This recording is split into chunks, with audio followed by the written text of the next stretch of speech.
Hi everybody, welcome to Bushcraft for the Disabled. I'm Carl, and a bit more about my kit. I've been asked recently via Reddit, what do I use to sleep on being a disabled person, and what can I recommend?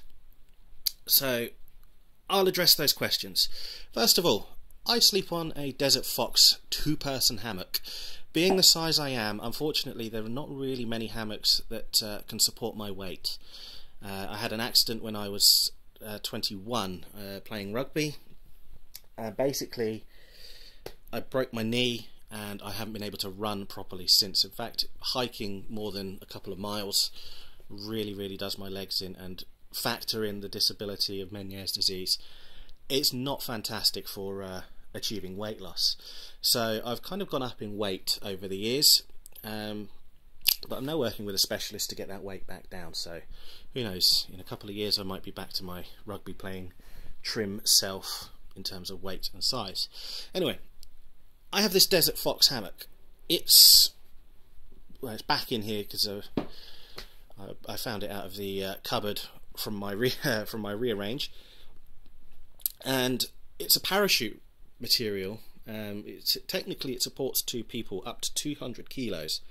So if you're American or you use the pounds and ounces, it will support approximately 440 pounds in weight, or as I say, 200 kilos. Now it comes with carabiners and the paracord and everything else. I'm not going to get it out because frankly it's too big to even stretch across my front room end to end.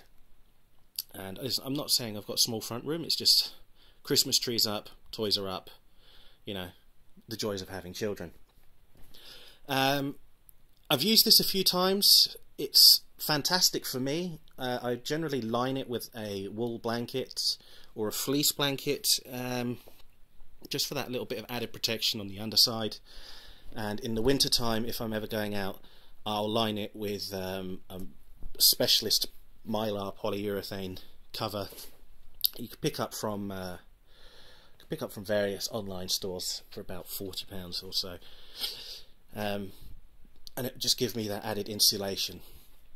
Next up, I have my Tinder pouch here. This is made by a lovely lady called Linda, and she made this for me, and she's actually from Namibia.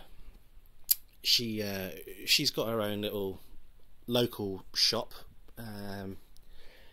and I explained to her what I wanted to do and what it was for, and she came up with this design, and I love it, I have to say. This is it's a Tinder pouch. It's made of a very flimsy type of denim, I suppose, and inside she's put a waterproof lining and what have you.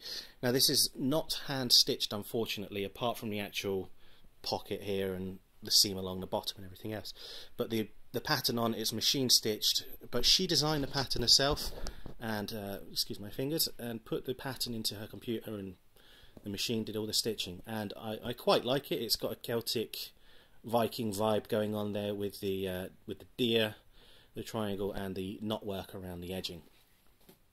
Next up, an unorthodox piece of kit, but I found it's quite invaluable for me.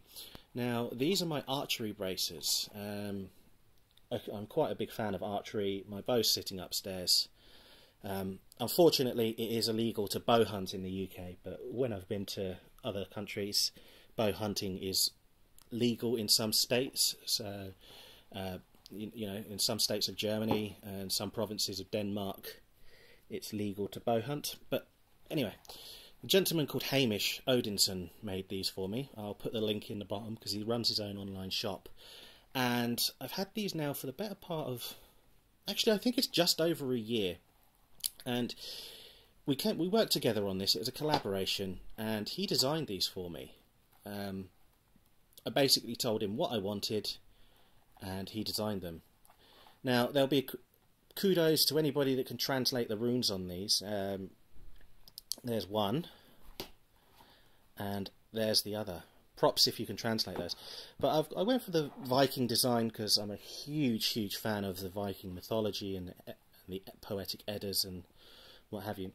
But these have a dual purpose outside of archery. Now, in the summer, when blackberries are ripe and you've got all the gorse bushes and you've got the various types of brambles, such as bilberries and things of other things of that nature, and you've got gorse and basically rosebuds and anything thorny, these come in handy, especially when I don't want to wear a jumper or a fleece.